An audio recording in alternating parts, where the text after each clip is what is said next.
Hi అండి, అందరికీ నమస్కారం. Welcome back to my channel. ఇవాళ మన స్పెషల్ రెసిపీ వచ్చేసి simple and tasty spicy chicken curry. ఈ చికెన్ కర్రీని ప్రాసెస్లో చేసుకున్నట్టయితే రైస్లోకి, అలాగే బిర్యానీ, బగారా రైస్, చపాతీ, పుల్కా దేనిలోకైనా సరే స్పైసీగా చాలా బాగుంటుంది. ఇప్పుడు చికెన్ కర్రీ తయారు చేసుకునే ఆ ప్రాసెస్ చూసేద్దాం. ఫస్ట్ చికెన్ కర్రీ తయారు చేసుకోవడానికి కేజీ దాకా బోన్స్తో ఉన్న చికెన్ తీసుకుని సాల్ట్ వాటర్లో వేసి శుభ్రంగా కడిగి బౌల్లోకి తీసుకున్న తర్వాత 1/4 టీ స్పూన్ పసుపు, 1 స్పూన్ సాల్ట్, 1 స్పూన్ కారం వేసుకుని మనం వేసుకున్న పసుపు, ఉప్పు, కారం అంతా కూడా చికెన్ ముక్కలకు బాగా కలిసేటట్టు కలుపుకుని పక్కన పెట్టుకోవాలి. ఫస్ట్ స్టవ్ మీద వెడల్పుగా మందంగా ఉన్న బాండీ పెట్టుకుని అందులో 3 లేదా 4 స్పూన్ల దాకా నూనె పోసుకోవాలి. నూనె హీట్ అయిన తర్వాత హోల్ గరం మసాలాలు వేసుకోవాలి. దాల్చిన చెక్క, అనాస పువ్వు, షాజీరా వేసుకుని వేగించుకోవాలి. ఇవి ఇలా వేగుతున్నప్పుడు సన్నగా పొడుగ్గా కట్ చేసుకున్న పచ్చిమిర్చి చీలికలు, 2 రెమ్మలు కరివేపాకు వేసుకోవాలి.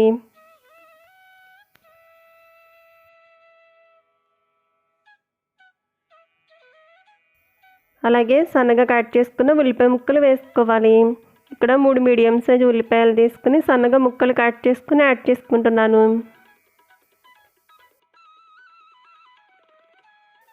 ఈ ఉల్లిపాయ ముక్కలను కూడా పచ్చివాసన పోయే వరకు వేగించుకోవాలి. 2-3 నిమిషాల పాటు ఇలా కదుపుకుంటూ వేగించుకున్నట్టయితే ఉల్లిపాయ ముక్కలు ఆయిల్లో చక్కగా వేగి కలర్లోకి వస్తాయి. ఇప్పుడు ఇందులో ఫ్రెష్గా దంచి పెట్టుకున్న అల్లం వెల్లుల్లి పేస్ట్ వేసుకోవాలి. ఈ ఉల్లిపాయ ముక్కలు అల్లం వెల్లుల్లి పేస్ట్ని కూడా పచ్చివాసన పోయే వరకు వేగించుకోవాలి. అల్లం వెల్లుల్లి పేస్ట్ ఆయిల్లో బాగా వేగిన తర్వాత ఇందులో 1/4 టీ స్పూన్ పసుపు వేసుకోవాలి. అలాగే రుచికి సరిపడా రాళ్ళు ఉప్పు వేసుకోవాలి. ఇప్పుడు ఇందులో స్పైసీకి సరిపడా కారం వేసుకోవాలి. అలాగే 1/2 స్పూన్ దాకా హోమ్మేడ్ చికెన్ మసాలా పొడి వేసుకోవాలి. ఈ పొడులు వేసుకున్న తర్వాత ముందుగా పసుపు, ఉప్పు, కారం వేసి కలిపి పెట్టుకున్న చికెన్ ముక్కలను కూడా ఇందులో వేసుకుని అంతా కూడా బాగా కలిసేటట్టు కలుపుకుని మూత పెట్టి 5-6 నిమిషాల పాటు మగ్గించుకోవాలి.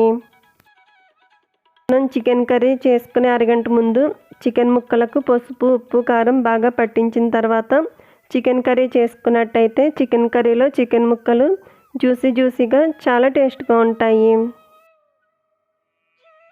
ఇలా 4-5 నిమిషాల పాటు మూత పెట్టి మగ్గించుకుంటూ మధ్య మధ్యలో మూత తీసి ఇలా కదుపుకుంటూ ఉన్నట్టయితే చికెన్లో ఉన్న వాటర్ అంతా కూడా బయటకు వస్తుంది. ఇలా చికెన్ ఆయిల్లో బాగా మగ్గించుకున్న తర్వాత ఇప్పుడు ఇందులో గ్లాసున్నర దాకా వాటర్ పోసుకోవాలి. చికెన్ ముక్కలు ములిగే వరకు వాటర్ పోసుకుని ఒకసారి కలుపుకుని మూత పెట్టి 20 నిమిషాల పాటు మంటను హై ఫ్లేమ్లో పెట్టుకుని ఉడికించుకోవాలి.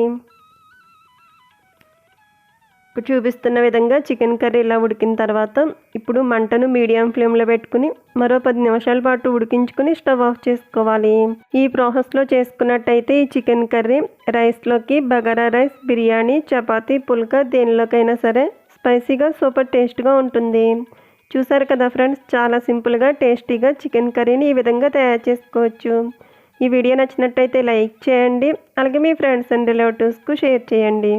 Thank you for watching video friends.